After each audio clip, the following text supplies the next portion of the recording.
नमस्कार। चलिए आज चलते हैं इंडियन हिस्ट्री के उस दौर में, एक ऐसा दौर जिसने समाज, सियासत और अर्थव्यवस्था सब कुछ बदल कर रख दिया। तो सवाल ये उठता है कि आखिर 6th सेंचुरी बीसी में ऐसा क्या चल रहा था कि जैनिज्म जैसे एक नए धर्म की जरूरत पड़ गई। आखिर हो क्या रहा था उस टाइम पे। तो देखिए, 6ठी शताब्दी ईसा पूर्व में इंडियन सोसाइटी ना एक टर्निंग पॉइंट पर खड़ी थी।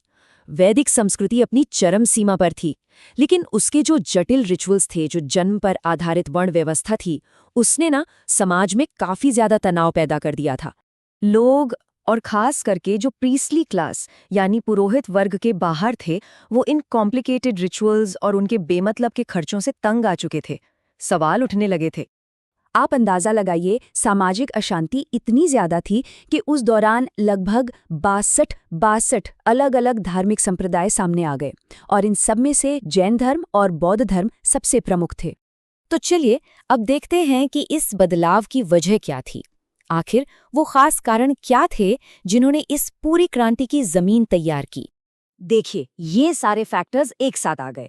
एक तरफ सामाजिक तनाव था, दूसरी तरफ क्षत्रिय और ब्राह्मण के बीच सत्ता का संघर्ष, और इन सब के ऊपर एक आर्थिक क्रांति। लोहे के नए औजारों ने खेतीबाड़ी को बढ़ा दिया, और जैसे ही खेती बढ़ी, व्यापार बढ़ा, नए शहर बनने लगे।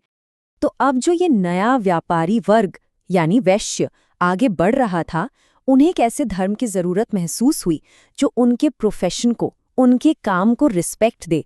उन्हें एक ऐसा सिस्टम चाहिए था जो उनके मनी लैंडिंग के काम को गलत न ठहराए, जैसा कि उस वक्त के ब्राह्मणवादी कानून करते थे।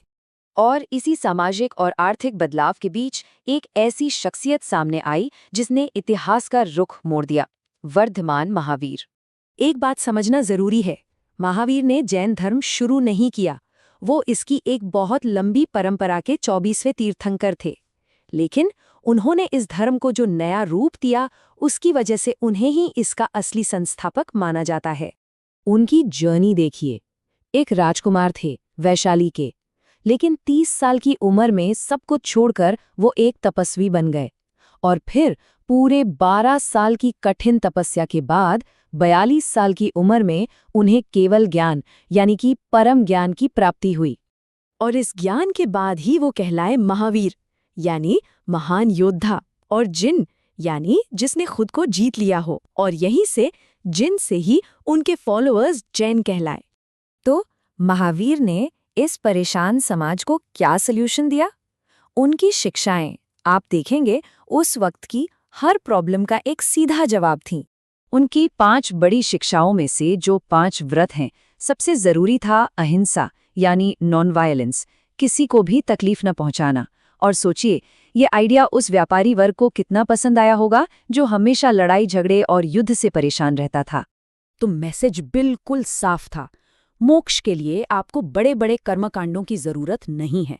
जरूरत है त्रिरत्न की, यानी 3 रत्न: सम्यक दर्शन, सम्यक ज्ञान और सम्यक चरित्र। अच्छा, तो ये शिक्षाएं आम आदमी तक पहुंची कैसे और उनका असर क्या हुआ? चलिए देखते हैं। सबसे बड़ी बात, उन्होंने संस्कृत में उपदेश नहीं दिया, जो उस वक्त एलीट लोगों की भाषा थी। उन्होंने इस्तेमाल की प्राकृत यानी आम लोगों की भाषा। इस एक चीज से उनका मैसेज सीधा लोगों के दिल तक पहुंचा। लेकिन आगे चल के एक बहुत बड़ा बदलाव आया। महावीर के करीब 200 साल बाद मगध में एक भयंकर अकाल पड़ा। इस अकाल की वजह से जैन समुदाय 2 हिस्सों में बंट गया। एक ग्रुप जो स्थूलबाहु के साथ मगध में ही रुका, वो श्वेतांबर कहलाए, और दूसरा ग्रुप जो भद्रबाहु के साथ दक्षिण भारत चला गया, वो दिगंबर कहलाए। और इनके बीच जो मतभेद है, वो आज तक मौजूद हैं। और देखिए, जैन धर्म का योगदान सिर्फ धर्म तक नहीं रहा, इसने भारत की संस्कृति पर एक गहरा असर छोड़ा। भाषा में प्राकृत और क्षेत्रीय भाषाओं जैसे मराठी और कन्नड़ को बढ़ावा मिला।